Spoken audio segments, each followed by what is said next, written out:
Jelang Idul Adha 1440 Hijriah, Dinas Perdagangan Provinsi Kalimantan Selatan gencar melakukan sidak ke pasar tradisional.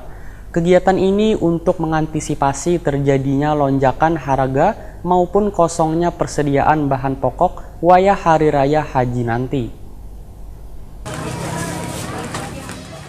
Jelang Idul Adha 1440 Hijriah, Dinas Perdagangan Provinsi Kalimantan Selatan gencar melakukan sidak ke pasar tradisional. Kegiatan ini untuk mengantisipasi terjadinya lonjakan harga maupun kosongnya persediaan bahan pokok wayah Hari Raya Haji nanti. Kepala Dinas Perdagangan Kalimantan Selatan, Birhasani, Wahitakoni Prima TV Kamarian Rabu 24 Juli 2019 memadahkan ketersediaan bahan pokok masih stabil, baik nang dipasok matan lokal maupun nasional. Nangkaya pengiriman bawang habang maupun bawang putih dalam sebulan ini masih lancar. Dikarenakan panen bawang matan daerah NTB maupun Surabaya melimpah, maulah harganya di pasaran mulai stabil. Harga bawang habang di eceran hanya Rp30.000 sakilonya, bawang putih Rp28.000 sakilonya. Dibandingkan sebelumnya nang sempat melonjak mencapai Rp40.000 sakilonya. Sementara untuk ketersediaan hintalu maupun daging ayam ras potong di tingkat pengecer, ujar Birhasani, masih tercukupi ke pasar tradisional di Banua. Harga daging ayam ras potong nang sempat anjlok wan dijual Rp19.000 sakilonya, setelah seminggu ini harganya kembali normal Rp25.000 sakilonya. Sedangkan hintalu ayam ras masih di kisaran Rp22.000 sakilonya.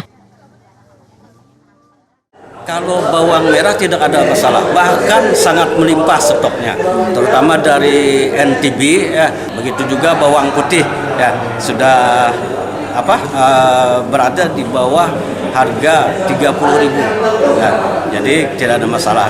Kemudian ayam sekarang sudah mulai normal. Kalau kemarin itu terjadi penurunan yang drastis ya, sekarang sudah mulai stabil kembali di harga normal seperti sebelumnya. Kalau telur ayam gimana Pak sejauh ini Pak? Telur ayam juga tidak ada masalah ya, di kisaran 20 sampai 23.000 per kilogramnya untuk ayam ras tentunya.